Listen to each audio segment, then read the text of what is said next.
ดื้อรถทรงรถเข้ามาใหม่ด้าจัด GK สีเทาล้างขัดสีเรียบร้อยเหลือแต่ทรงภายใน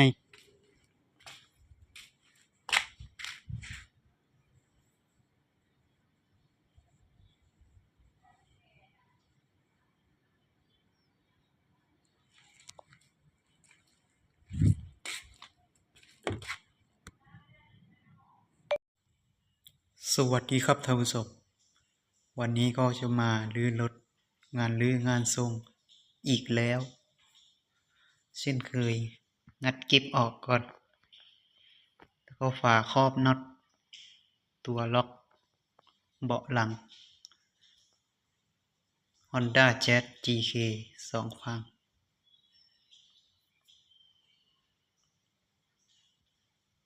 มาอยู่ไทยเป็น10 ปีแล้วก็พูดไทยได้อยู่นิดหน่อยว่าไป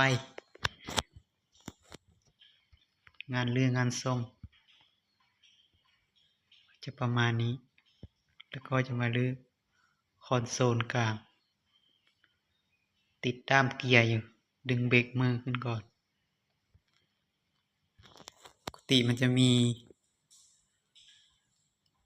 แจแย่รูลงไปเตนี่ลื้อขึ้นแล้วก็ใช้มือกดเอาเป็นรีโมทเนาะค่ะนี่เป็นรีโมทก็ยกออกติดตามเกียร์นิดนึง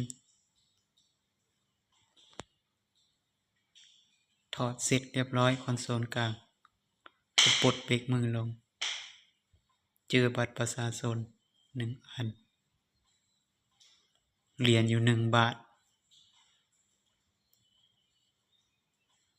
แล้วก็มาลื้อฝาครอบข้างมีกิ๊บอยู่2 ตัวก็ลื้อก็ระมัดระวังอย่าให้มันหักก็ลื้อข้างหลังต่อลื้อประจำจนสิ้นแล้วก็ยิงสายเบลออก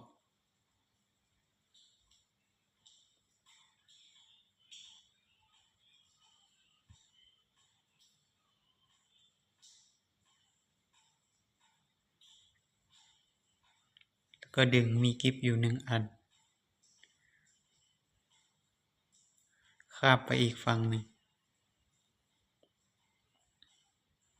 ยิงสายเบลออกยิงบ่ออกตัวนี้แน่นแต่ก็ลื้อไปก่อนเดี๋ยวค่อยเอาก๊อกแก๊กมาขันออก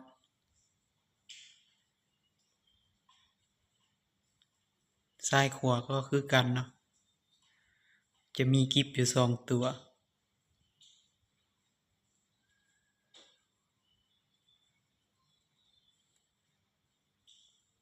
ก๊อกแก๊กมาขันก่อนโอ้แน่นเหมือนคนขันน่าจะปีนเกลียวนะตัวนี้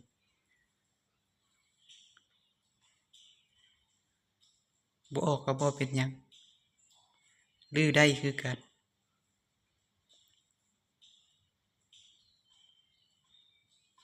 จะมีรอยต่อนะพลาสติก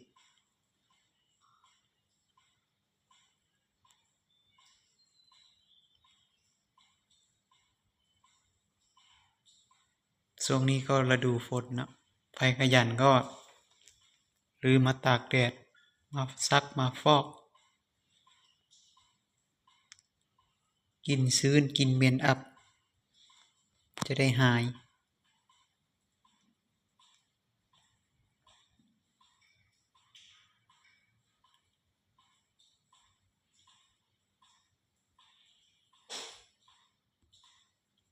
เหมือนเคยลื้อมาแล้วเนาะคันนี้เนาะ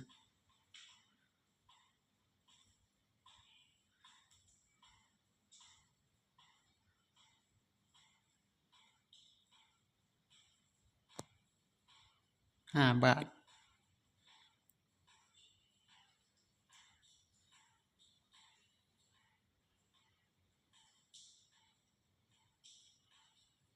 เจอคุมทรัพย์5 บาท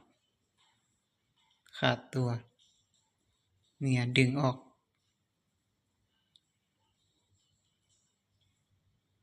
ผู้ต้องการสายเบี้ยวก็ได้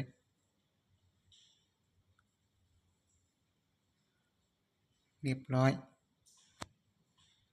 เดี๋ยวแค่เอาโฟมออกก็มาซักมาฟอก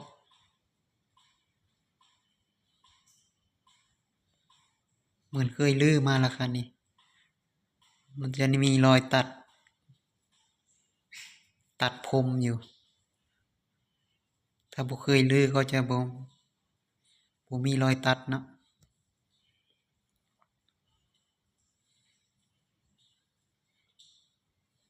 เจออีกแล้วคุมทรัพย์ทีละบาท2 บาท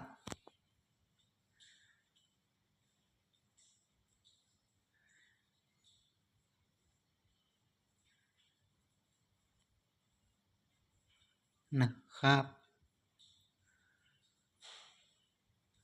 คราบน้ำคราบรถซิ่งหน้าฝนน้ำก็เข้ามันต่ำ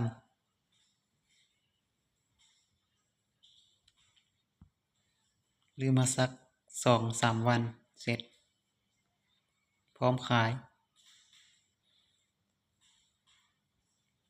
ก็จะประมาณนี้งานแต่ละวันล้างหรือทรง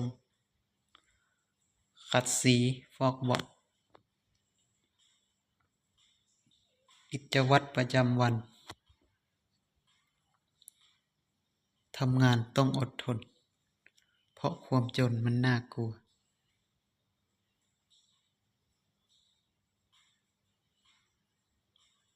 ไม่เลือกงานไม่ยากจนจำไว้นะพ่อหนุ่ม